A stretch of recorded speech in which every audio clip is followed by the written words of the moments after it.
여러분 안녕하십니까, 진성호입니다. 이재명 민주당 대표가 김은경 혁신위를 출범시켰을 때 이재명을 보호하기 위한 그런 기구라는 평가들이 많았습니다. 특히 이재명 본인이 못하는 일을 혁신위원회라는 이름을 통해서 관철시킬 것이다. 그래서 이 친명계의 공천 등을 위해서 공천 룰도 바꾸고 또 여러 가지 이 민주당의 시스템을 이재명 친명계 개딸들에게 유리하도록 바꿀 것이다. 자, 이재명 손에 피 묻히지 않고 혁신위가 하게 만들 것이다. 손 안 대고 코 푼다. 조응천 의원은 그렇게 말합니다. 그런데 이 김은경 혁신위가 이재명이 덫에 걸리게 했다는 분석이 나왔습니다. 그것도 조선일보나 동아일보가 아닙니다. 한겨레가 이런 분석을 내놓았습니다. 자, 방금 전 한겨레가 덫에 걸린 이재명을 분석했습니다. 지금 김은경 노인 폄하 발언에 이어서 지금 가족사 논란이 뜨겁습니다. 특히 어르신들은 이 김은경의 신의 글을 보고 지금 분노하고 있습니다. 18년 동안 시부모를 모셨다. 흔히들 시부모를 모신다 또는 부모를 모신다고 할 때 같이 사는 걸 의미합니다. 같이 살지 않더라도 근처에 살면서 최소한 한 달에 한 번 정도는 밥도 먹고 해야 되는 거 아닙니까? 그런데 신의는 그렇지 않다는 겁니다. 자, 이처럼 김은경이 이렇게 신뢰도가 실추하면서 혁신위원회의 신뢰도도 함께 실추하고 있습니다. 게다가 이 혁신위원회의 위원들 역시 친명계가 압도적인 다수라는 비판을 받고 있습니다. 이런 가운데 한겨레가 혁신위를 들어서 이재명이 덫에 걸렸다고 했습니다. 왜 이재명은 덫에 걸린 걸까요? 혁신위의 혁신안을 이제 이재명은 받을 수도 받지 않을 수도 없게 됐다는 겁니다. 그 속사정은 뭘까요? 진성호의 융단 폭격 시작합니다. 이재명 더불어민주당 대표를 융단 폭격합니다. 방송에 앞서 아직 진성호 방송의 구독자가 아니신 분은 붉은색 구독 버튼 눌러주십시오. 더 좋은 방송으로 보답하겠습니다. 자, 지금 이 혁신이 김은경이 코너에 몰리면서 혁신이가 빨리 혁신안을 발표하고 해체할 거라는 전망까지 나오지만 혁신이가 마련한 이 혁신안을 발표도 지금 못하고 있습니다. 왜 그럴까요? 자, 한겨레가 민주당 지도부의 한 의원 발언을 인용했습니다.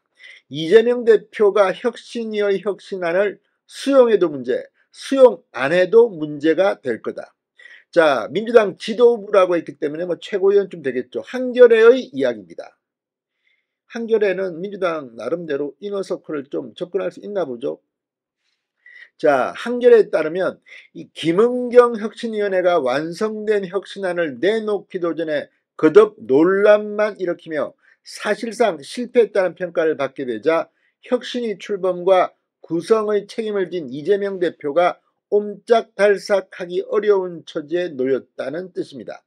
혁신위가 20일까지 두 차례에 걸쳐 당내 의결 구조, 총선 공천 규칙과 관련한 혁신안을 내놓겠다고 예고한 가운데 혁신안 수용 여부를 놓고 당내 친명, 비명계 간에 지금 치열한 기싸움이 예고되고 있습니다. 특히 이 공천 문제는 자기들의 목줄과 직결되기 때문에 비명계가 가만히 있지 않을 겁니다. 지금 상당히 민주당 내부는 혁신위를 지켜보는 시선이 차갑습니다.